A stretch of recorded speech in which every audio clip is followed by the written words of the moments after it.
Assalamualaikum warahmatullahi wabarakatuh. Alhamdulillahirabbil alamin wa bihi nasta'in ala umuri dunya waddin wa ala alihi washabihi ajmain amma ba'du. Alhamdulillah anak-anak, kita berjumpa lagi pada kesempatan hari ini. Insyaallah hari ini kita akan melanjutkan pembelajaran kita mengenai mari belajar Al-Qur'an surah Al-Ma'un. Pada pertemuan sebelumnya, kita sudah membahas mengenai bagaimana cara bacanya dan beberapa hukum tajwid. Hari ini kita akan melanjutkan pembahasan kita.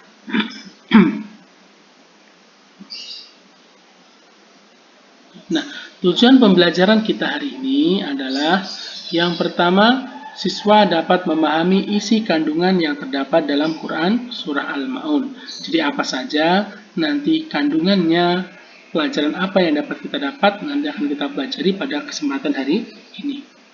Terus, yang kedua, siswa memiliki sikap peduli dan kerjasama dalam kehidupan sehari-hari.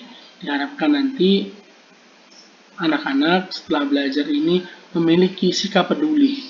Jadi tidak memiliki sifat tidak mau membantu, maka peduli dan mau bekerja sama dengan orang lain. Itu adalah tujuan pembelajaran kita hari ini. Nah, langsung saja kita masuk ke pembahasannya. Nah, kita mereview dulu sedikit mengenai Quran Surah Al-Ma'un. Surah Al-Ma'un adalah surat ke-107 dalam Al-Quran dan terdiri dari 7 ayat. Al-Ma'un itu artinya adalah barang yang berguna. Nah, surat Al-Ma'un itu diturunkan di dua tempat yang berbeda, yaitu ayat 1-3 diturunkan di kota Mekah, sedangkan ayat 4-7 diturunkan di kota Madinah. Maka, Quran surah Al-Ma'un itu bisa disebut dengan surah Makkiyah maupun surah Madaniyah, karena diturunkan di dua tempat.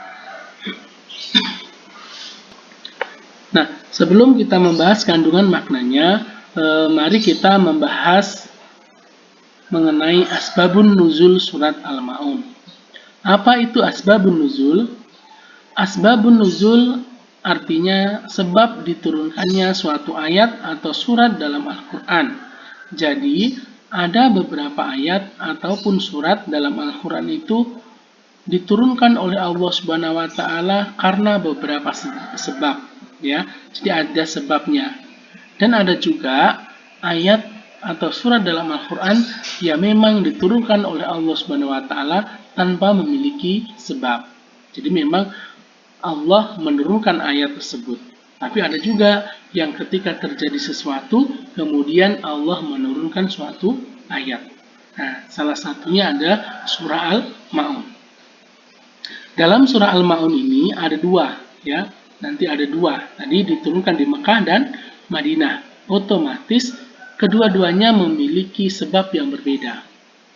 Langsung kita lihat.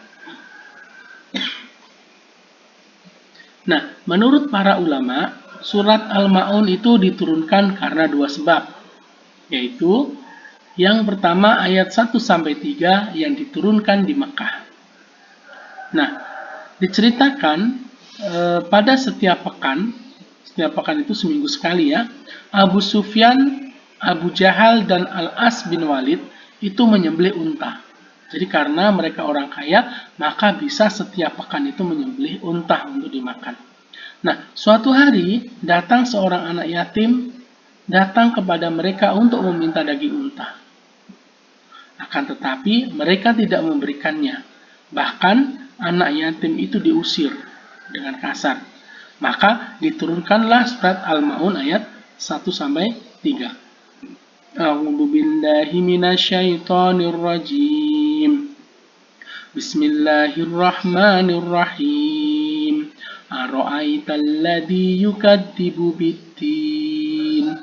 Fadzalikal ladzi yad'ul yatim wa la yahuddu 'ala ta'amil miskin. Jadi 3 ayat ini merupakan ayat yang diturunkan karena sebab terjadi hal seperti ini. Jadi ada orang atau anak yatim yang meminta-minta kepada orang kaya yang memiliki banyak makanan tetapi tidak diberikan. Malah disakiti, malah diusir dengan kasar. Ini yang mengakibatkan Allah menurunkan Al-Quran Surah Al-Ma'un ayat 1-3 kepada Nabi Muhammad SAW. Untuk apa? Untuk dikabarkan kepada Abu Sufyan, Abu Jahal, dan juga Al-As bin Walid.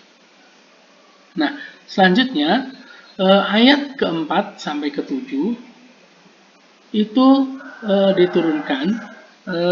Di sini diceritakan dari Ibnu Abbas radhiyallahu anhu.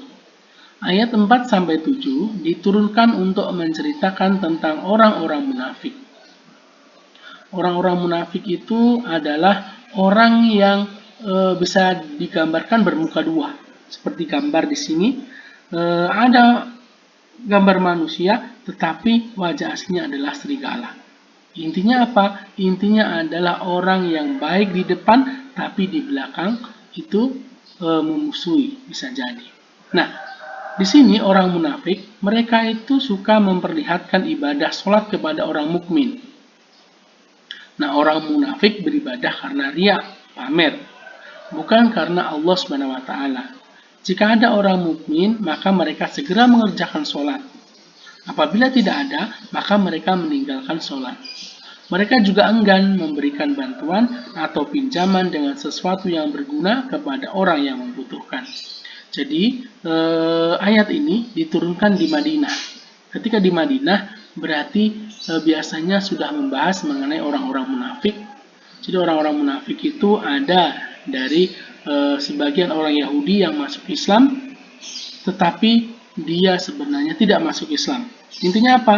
Ya pokoknya karena saat itu banyak orang masuk Islam, dia ikut-ikutan. Tetapi hatinya sebenarnya tidak mengikuti Islam. Jadi ketika ada orang banyak berkumpul di masjid, mereka ikut sholat. Tapi nanti kalau tidak ada, ya tidak sholat.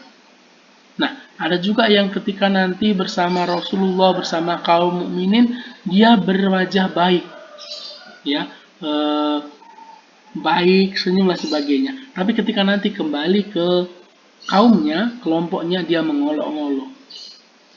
Dia menyatakan bahwa tadi dia cuman mengolok-olok saja.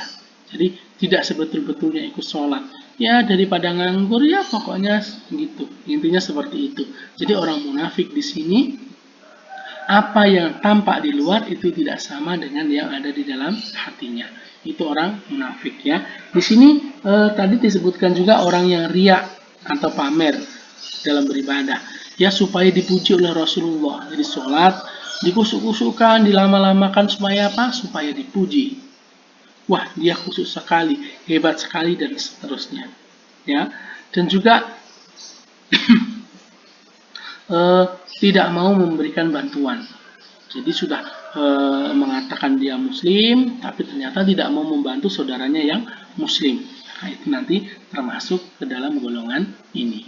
Itu adalah sebab diturunkannya Quran Surat Al-Ma'un ayat 4-7. Oke anak-anak, jelas ya mengenai asbabun nuzulnya. Sekarang kita akan masuk mengenai makna kandungan surah Al-Ma'un. Apa saja makna dan kandungannya?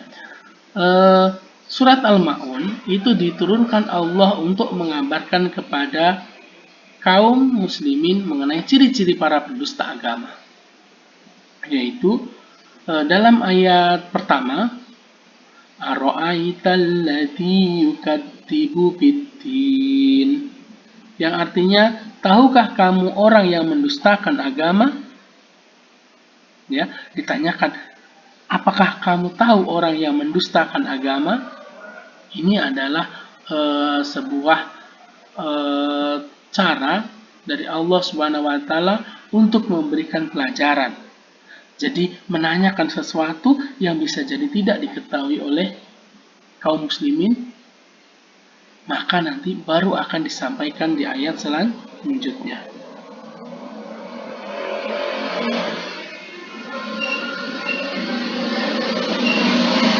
Nah, selanjutnya dari ayat 1 ini menjelaskan mengenai ciri-ciri para pendusta agama. Apa saja ciri-ciri pendusta agama?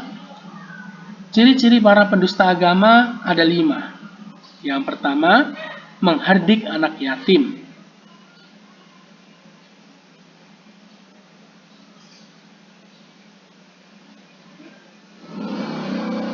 Nah, pada ayat kedua disebutkan fadzalikal ladzi yadu'ul yatim. Maka itulah orang yang menghardik anak yatim. Menghardik anak yatim adalah anak yang sudah ditinggal mati oleh ayahnya. Jadi ketika ada seorang anak, ayahnya sudah meninggal, maka anak tersebut disebut yatim. Nah, anak yatim piatu adalah anak yang sudah tidak memiliki orang tua, atau anak yang telah ditinggal mati oleh kedua orang tuanya. Jadi, kalau nanti ada seorang anak yang orang tuanya meninggal, ibunya meninggal, ayahnya meninggal, maka disebut anak yatim piatu. Nah, selain itu ada lagi, bisa jadi anak yatim piatu nanti adalah anak-anak yang tidak terurus. Nanti karena tidak terurus bisa jadi ada anak yang dibuang. Ketika anak dibuang, akhirnya dirawat di panti asuhan. Nah, di panti asuhan itu dia sudah tidak memiliki ayah dan ibu lagi karena tidak tahu, maka bisa disebut juga dengan anak yatim piatu. Nah, itu. Di sini menghardik. Menghardik itu menghardik bisa diartikan dengan menyakiti, ya. Menyakiti apa? Ya, menyakiti baik itu fisik maupun psikis. Menyakiti fisik itu seperti memukul, menendang, dan lain-lain menyakiti tubuh. Intinya yang mengakibatkan luka atau sakit di tubuh atau fisik.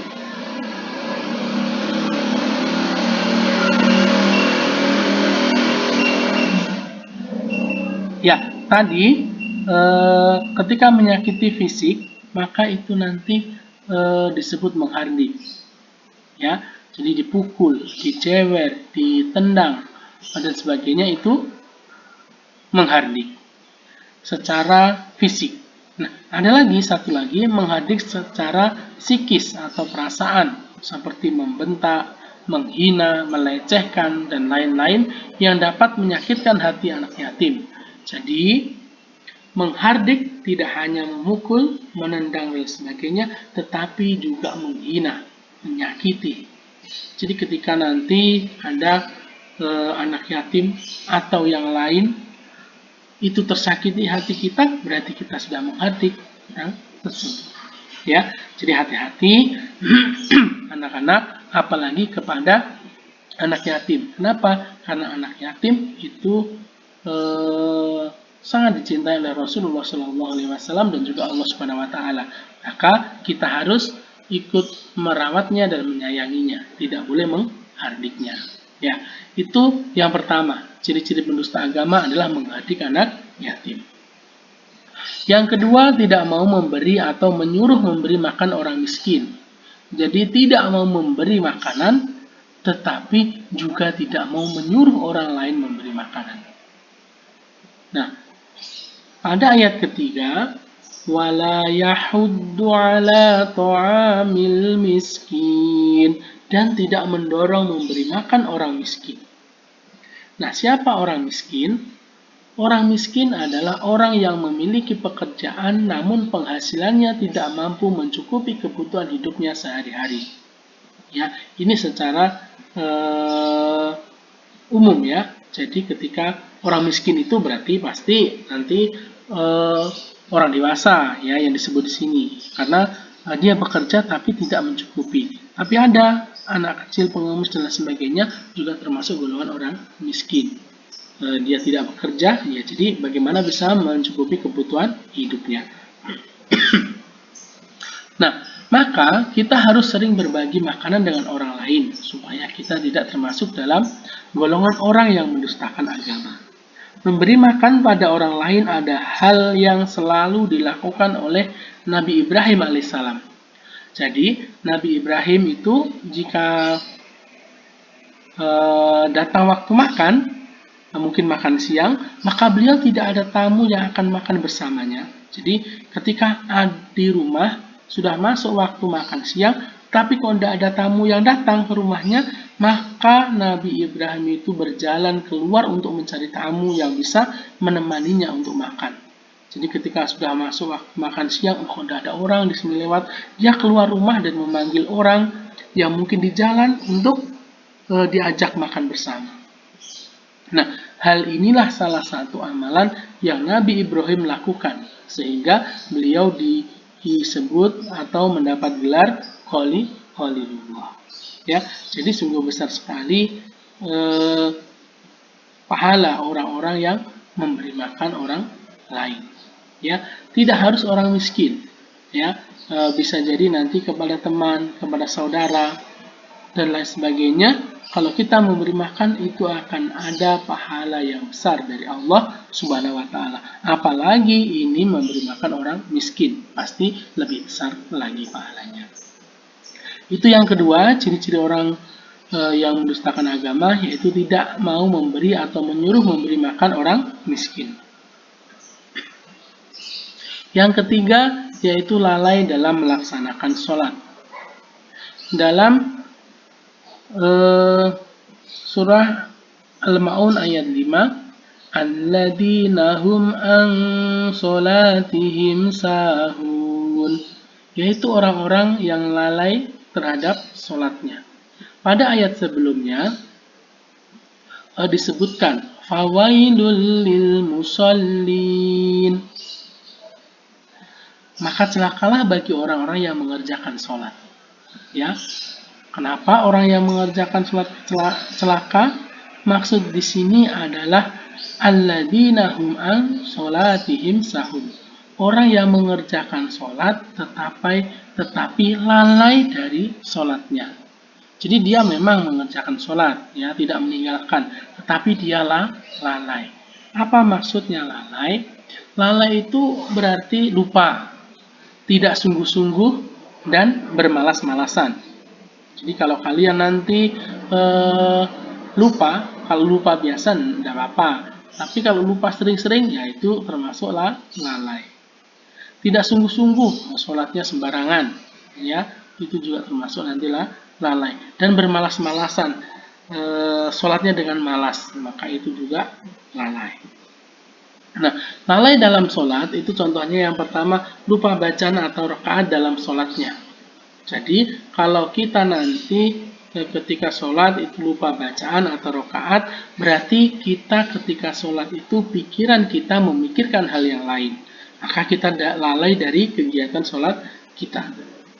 Di antara kita pasti semuanya sudah pernah melakukan hal ini. Maka kita harus berusaha dan juga belajar bagaimana supaya kita tidak lalai, supaya kita tidak lupa bacaannya, supaya kita tidak lupa rakaatnya, maka kita mengusahakan untuk khusyuk ketika sholat. Yang kedua, tidak bersungguh-sungguh dalam melaksanakan sholat. Contoh tidak bersungguh-sungguh itu, contohnya ya, ketika berdiri itu tidak tegak, tapi masih main-main. Terus ketika sujud, tidak betul-betul menempelkan dahinya ke lantai dan seterusnya. Maka itu tidak bersungguh-sungguh dengan sholatnya. Karena sholat yang tidak sungguh-sungguh itu nanti berarti tidak khusyuk. Dan sholat yang diterima adalah sholat yang khusyuk. Meskipun sebagian ulama berbeda pendapat mengenai khusyuk. Ada yang berpendapat khusyuk itu dari awal sampai akhir itu mengingat Allah. Tapi ada yang berpendapat pokoknya dalam sholat dari awal sampai akhir itu ada satu waktu dia ingat Allah. Dan dia sadar bahwa dia sedang sholat atau menyembah Allah. Maka itu disebut dengan khusyuk. Maka kita harus berusaha bagaimana kita nanti ketika sholat kita merasa diri kita memang mengerjakan sholat dan menyembah Allah, maka kita tidak berani bermain-main. Ya. Yang ketiga, bermalas-malasan dalam melaksanakan sholat. Malas, ya, malas itu ya hampir sama tadi, nanti tidak bersungguh-sungguh. Takbiratul ihramnya tidak bagus, sholatnya dengan malas, ya, cepat-cepat, Kenapa? Cepet-cepet supaya biar cepet selesai. Malas lah cepat-cepat sholatnya dan seterusnya. Terus yang keempat, menunda-nunda untuk mengerjakan sholat. Menunda mengerjakan sholat itu termasuk lalai dalam sholat. Maksudnya menunda di sini, menunda sampai masuk waktu sholat selanjutnya. Contohnya ketika sholat duhur, nanti dulu masih asik main game. Nanti dulu lihat jam 3 nanti dulu setengah 4 sebentar lagi ternyata sampai azan. Nah, maka itu termasuk lalai dalam sholatnya, menunda-nunda mengerjakan sholat. Tetapi jika ada sesuatu hal yang mungkin memang penting, atau kita mengikuti jadwal dan seterusnya, maka tidak apa-apa ketika tidak sholat pada awal waktu. Ya, maksudnya ketika azan langsung sholat, itu di awal waktu. Tapi ada juga yang ketika azan nanti beberapa saat baru sholat, itu tidak masalah. Yang penting masih dalam waktu yang Allah tentukan. Contohnya, karena di sini dalam perjalanan, karena ketika pulang, contohnya pulang dari suatu tempat sudah azan zuhur dan tidak sempat mampir karena kotor, nanti sholat di rumah, akhirnya ditunda setengah jam atau 1 jam, maka itu juga tidak apa-apa. Yang penting tidak sampai melewati waktu sholat yang ditentukan. Nah, itu termasuk menunda-nunda untuk mengerjakan sholat. Nah, selanjutnya, riya dalam beribadah. Ya, riya itu artinya melakukan suatu perbuatan supaya dipuji atau dilihat oleh orang lain. Nah, ini dijelaskan alladzina hum yura'un. Pada ayat tersebut itu riya. Nah, di sini ada sebuah gambar ibadah di akhir zaman ya, ceritanya ini ya. Di sini karena orang sudah punya HP, maka setiap kegiatannya itu diabadikan ya, katanya diabadikan. Ketika dia bersedekah, dia selfie, difoto cekrek, di-share di Facebook, di status WA dan seterusnya. Lagi baca Al-Quran, selfie lagi, di-share lagi. Nanti umroh, di-share lagi. Sholat seperti ini ya, tidak mungkin ya. Sholat sambil sujud, sambil selfie dan seterusnya. Nah, itu tidak benar. Itu nanti termasuk riya. Riya itu melakukan suatu perbuatan supaya dipuji atau dilihat oleh orang lain. Jadi tidak mengharapkan ridho Allah. Sholat tidak mengharapkan ridho Allah, tetapi supaya dipuji orang lain. Nah, riya termasuk dalam maksiat hati. Ya, riya dapat meleburkan pahala ibadah, seperti dosa ujub. Ya, ujub itu merasa bangga atas amalnya. Maka amal atau ibadahnya akan sia-sia dan tidak mendapatkan pahala sedikit pun dari Allah Subhanahu wa taala. Nah, jadi kalau nanti kalian sholat atau mengerjakan suatu kebaikan supaya dipuji, maka itu namanya riya. Tapi kalau kalian merasa bangga atas amal kalian, itu namanya ujub. Contoh hari ini kalian sudah membaca Al-Quran 1 juz. Kalian bangga, aku hari ini 1 juz, hebat. Habis itu disampaikan juga ke temannya, hari ini loh aku sudah baca 1 juz dan seterusnya. Maka itu nanti ujub, rasa bangga atas amalnya. Itu juga tidak boleh. Jadi riya dalam beribadah itu termasuk ciri-ciri pendusta agama. Ya, selanjutnya kikir dan enggan menolong orang lain. Ini adalah yang terakhir ya, ciri-ciri orang pendusta agama yang terakhir. Wayamna'unal ma'un, dan enggan memberikan bantuan. Jadi tidak mau membantu orang lain. Kikir berarti pelit atau terlalu berhemat terhadap harta atau sesuatu yang dimiliki untuk diberikan atau membantu orang lain. Jadi dia hemat sekali untuk membantu orang lain. Pelit. Orang kaya, ya kaya, mobilnya 5, rumahnya 3, gajinya 1 bulan 25 juta sampai 50 juta, tapi sedekah kepada fakir miskin cuma 5.000. Itu pelit, ya, orang kaya. Beda dengan mungkin ya orang yang masih di bawah, gajinya cuma contohnya 3 juta, buat kebutuhan hidup itu 2 juta lebih, belum tabungan. Nah, itu kalau berinfak atau bersedekah 5.000, 10.000 ya masih cocok lah, karena sesuaikan dengan pendapatannya. Tapi kalau sudah orang kaya raya, pendapatan jutaan tiap hari, tapi sedekahnya cuma 5.000, ya itu kurang pas, itu termasuk kikir, ya. Nah, Rasulullah Shallallahu Alaihi Wasallam bersabda, takutlah kamu terhadap kikir.